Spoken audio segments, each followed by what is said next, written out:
ఓం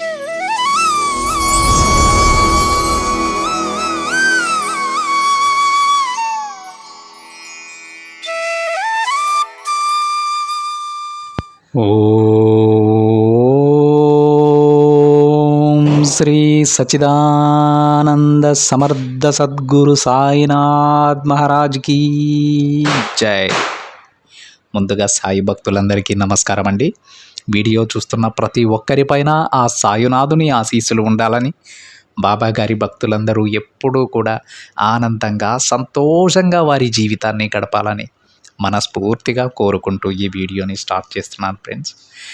రోజులాగానే ఈరోజు కూడా బాబా గారు మరొక చక్కటి సందేశాన్ని అయితే తన బిడ్డలకు అందించబోతూ ఉన్నారండి. ఈ సందేశంలో బాబా గారు తన బిడ్డలతో ఏమంటూ ఉన్నారో తెలుసా? బిడ్డ, కింది వాటిలో నువ్వు దేనికోసం బాధపడుతూ ఉన్నావో అది తాకమ్మా.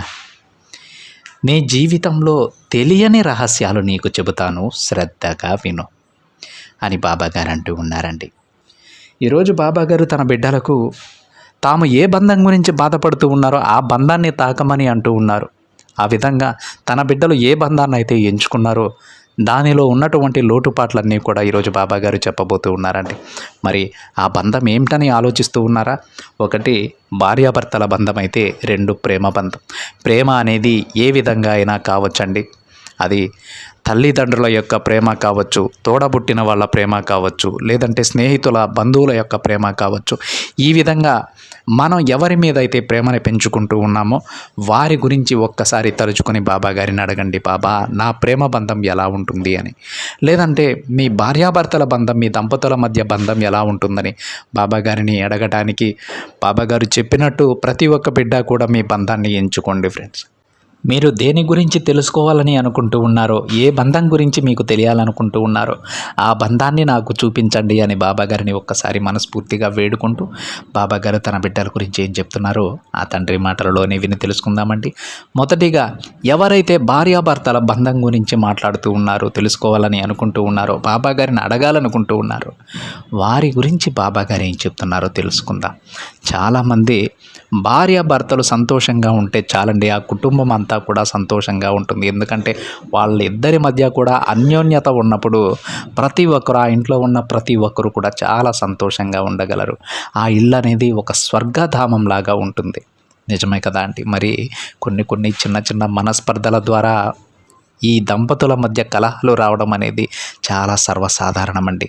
వాటిని చూసి చూడనట్టు ఒకరు కోప్పడినప్పుడు మరొకరు తగ్గాలంటే తప్పకుండా జరగాలి ఇది. ఎందుకంటే భార్య కోప్పడితే భర్త తగ్గాలి, భర్త కోప్పడితే భార్య తగ్గాలి. ఈ విధంగా ఏ కుటుంబంలో అయితే ఉంటుందో ఆ కుటుంబం ఎప్పుడూ కూడా చిరకాలం సంతోషంగా ఉంటారు. ఈ ఒక్క విషయాన్ని మీ మనసులో ఉంచుకోండి. అయితే ఈరోజు బాబా గారు ఈ భార్యాభర్తల బంధం గురించి ఏం చెప్పబోతున్నారో సాక్షాత్తు ఆ తండ్రి మాటలలోనే విందామండి. బాబా గారు ఈ విధంగా అంటూ ఉన్నారు, బిడ్డ, ఇక నువ్వు ఏమాత్రం చింతించకు. మీ ఇద్దరి మధ్య ఎన్ని సమస్యలు, గొడవలు ఉన్నాయో నాకు తెలుసమ్మా. వాటన్నింటికీ నేను ఒక పరిష్కారం చూపుతాను. శ్రద్ధగా విను. చూడు తల్లి, మీ భార్యాభర్తల మధ్య వస్తున్న గొడవలకు, మనస్పర్ధలకు కారణం నీ చుట్టూ ఉన్నవారు. సాక్షాత్తు నువ్వు నమ్మిన వారే. ఆ విషయం నీకు కూడా తెలుసు కదా. అది ఒప్పుకోవడానికి నీ అహం అడ్డొస్తుంది. అవునా తల్లి? తప్పు నా వైపు ఉండిపోతుందేమో అని నువ్వు చాలా దూరం ఆలోచిస్తూ ఉన్నావు బిడ్డ. కానీ ఎప్పుడు అలా చేయొద్దమ్మా. ఎందుకంటే అది చాలా దూరం, చాలా దారుణాలకు దారి తీస్తుంది తల్లి. ఎప్పుడైతే భార్యాభర్తలు అన్యోన్యంగా ఉంటారో అప్పుడు ఆ కుటుంబం స్వర్గధామంలాగా ఉంటుందమ్మా. ఎవరో మూడవ మనిషి కారణంగా మీ దాంపత్యంలో గొడవలు పెట్టుకోవద్దు. చూడు తల్లి, నీ తండ్రిగా చెబుతున్నాను. ఒకవేళ తప్పు నీదే అయితే క్షమించమని అడుగు. అందులో ఎలాంటి తప్పు లేదు. మీ దాంపత్యం చాలా సుఖంగా, సంతోషంగా జీవితాంతం ఉంటారు. పిల్ల పాపలతో ఎంతో సంతోషంగా ఉంటారు. తప్పు నీ వైపు ఉంటే మాత్రం ఒక్కసారి ఆలోచించి క్షమాపణ కోరు.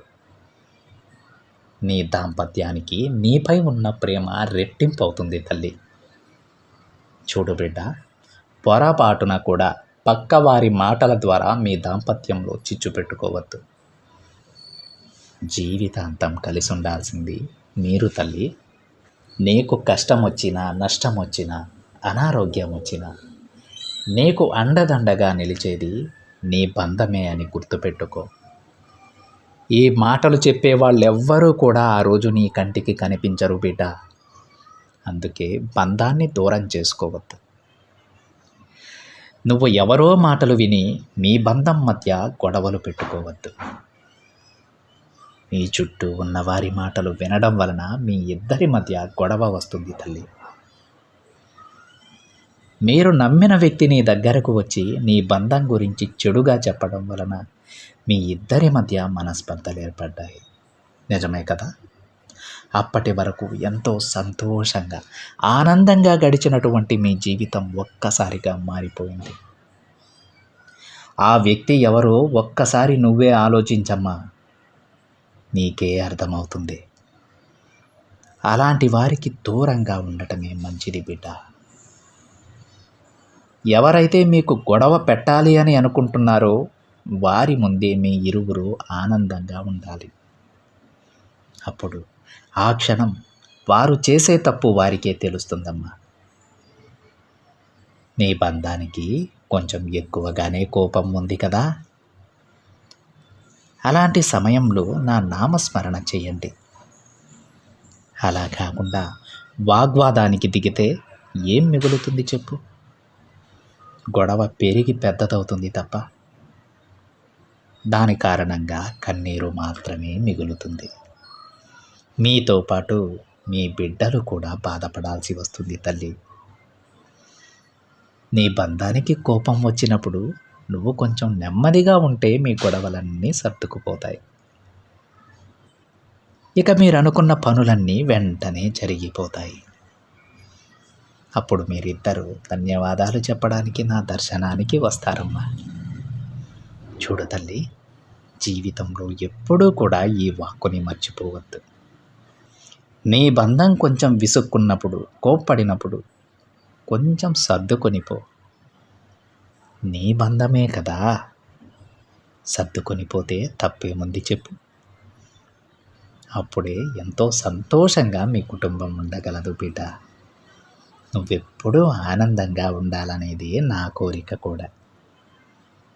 త్వరలోనే నా దర్శనం కోసం మీ ఇద్దరూ రావాలి. సంతోషంగా నా దగ్గరకు రావాలి, సరేనా?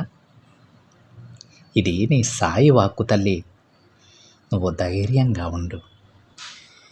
ఎప్పుడు మీరిద్దరూ ఆనందంగా ఉండాలని నేను మిమ్మల్ని ఆశీర్వదిస్తున్నానమ్మా అని బాబాగారు ఈ భార్యాభర్తల బంధం గురించి చెప్తూ ఉన్నారండి.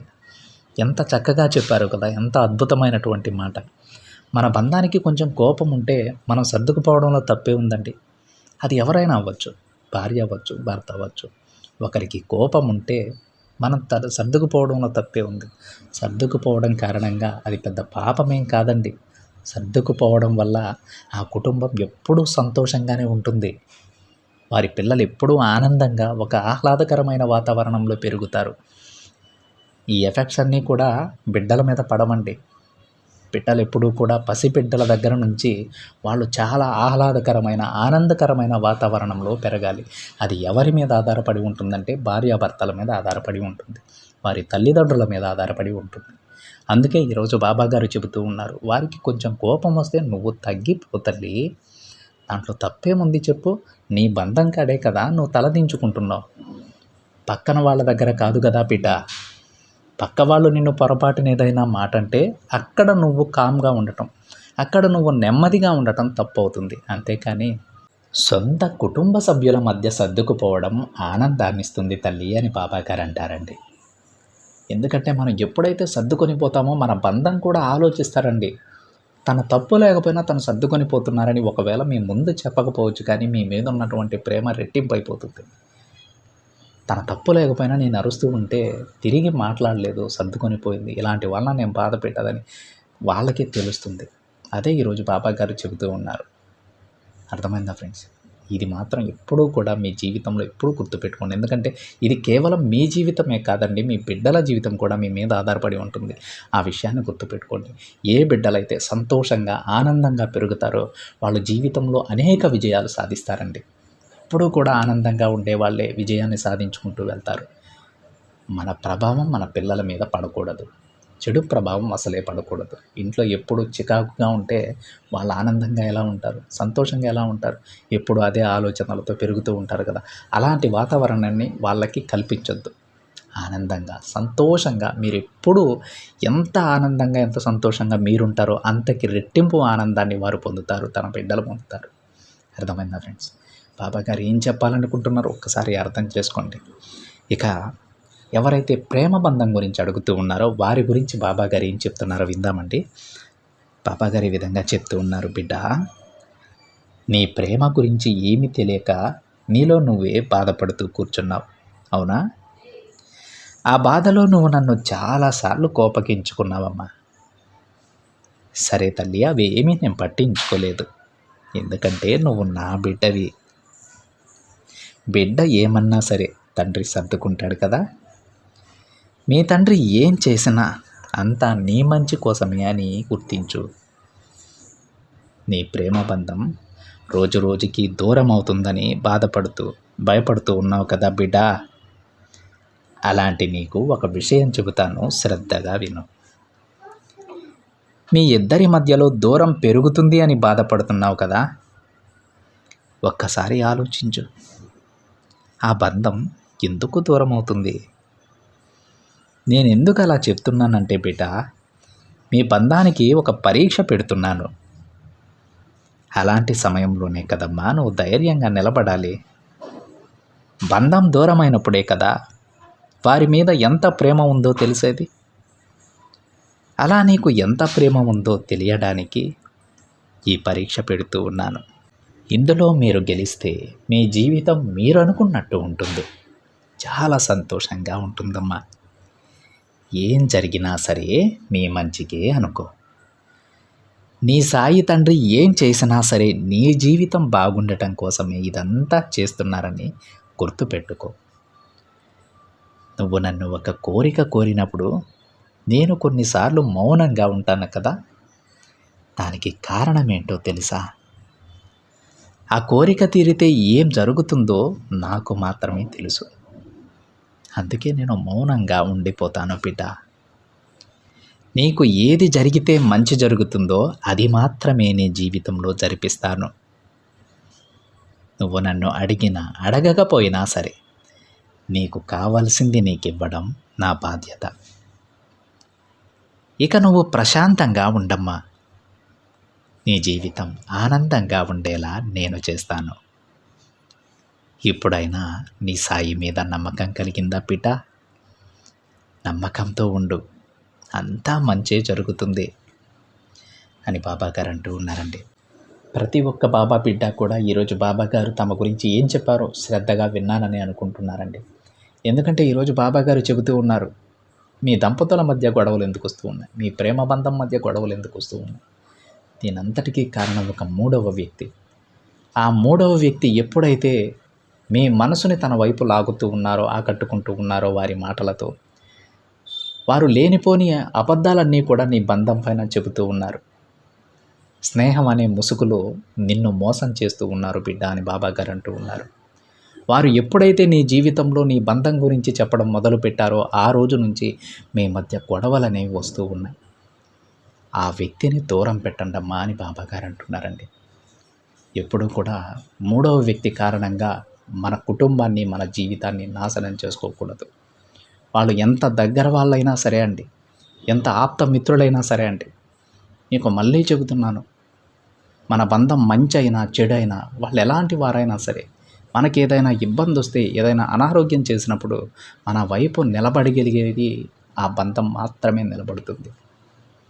వాళ్ళు ఎలాంటి వాళ్ళైనా సరే చివరి వరకు వాళ్ళు మనతో ఉంటారండి. కష్టంలోనూ, నష్టంలోనూ, అనారోగ్యంలోనూ, ప్రతి ఒక్క దాంట్లో. సంతోషంలో చాలామంది వస్తారండి, బాధలో వచ్చేది మాత్రం బంధం మాత్రమే. ఈ ఒక్క విషయాన్ని గుర్తుపెట్టుకోండి. అది భార్యాభర్తల బంధమైనా, ప్రేమ బంధమైనా, ఏదైనా సరే ఒకవేళ వారు మిమ్మల్ని కోప్పడుతూ ఉన్నారంటే మీ మంచి కోసమే. మీరు ఎక్కడ తప్పుడు దారిలో వెళ్తారో, తప్పుడు నిర్ణయాలు తీసుకుంటారో అనేటువంటి భయంతో వాళ్ళు మీ మీద కోప్పడుతూ ఉన్నారు. అదే మీ నుంచి ఏదో ఆశించి మీతో మాట్లాడే వాళ్ళు ఎప్పుడూ కూడా మీ మీద విసుక్కోరండి. మిమ్మల్ని కష్టపెట్టరు. ఎప్పుడు మీకు నచ్చినటువంటి మాటలు మాత్రమే మాట్లాడతారు. అలాంటి వారు మీ దగ్గర నుంచి ఏదో ఆశిస్తున్నారు. అది ఆర్థిక సహాయం కావచ్చు, లేదంటే ఏదో ఒక విధంగా మిమ్మల్ని ముంచాలని కావచ్చు. కొంతమందికి డబ్బులు అవసరం లేకపోయినా సరే పక్క వాళ్ళు సంతోషంగా ఉంటే చూడలేరండి. దానిని ఆ సంతోషాన్ని చెడగొట్టడానికి కూడా ఇలా ఎన్నో ప్రయత్నాలు చేస్తూ ఉంటారు. మీ ఎవరు ఏంటి అని తెలుసుకొని మీ దంపతుల మధ్య మాత్రం ఎప్పుడూ కూడా గొడవలు రానివ్వద్దు. మీరు సంతోషంగా ఉండండి. మీ కుటుంబాన్ని సంతోషంగా చూసుకోండి. అదే ఈరోజు బాబాగారు చెబుతూ ఉన్నారు. బాబాగారు చెప్పినట్టు మీరు ఆనందంగా మీ దంపతులు కలిసి బాబాగారి దర్శనానికి వెళ్ళాలి. అర్థమైందా? ఇది ఫ్రెండ్స్ ఈరోజు బాబాగారి సందేశం కనుక మీకు నచ్చినట్లయితే ఒక చిన్న లైక్ చేయండి ఫ్రెండ్స్. మరింతమంది మన బాబాగారి భక్తులకైతే ఈ సందేశాన్ని షేర్ చేయండి. మొదటిసారిగా ఛానల్ని చూస్తున్న వాళ్ళైతే తప్పకుండా సబ్స్క్రైబ్ చేసుకొని పక్కనే ఉన్న బెల్ ఐకాన్ని యాక్టివేట్ చేయండి.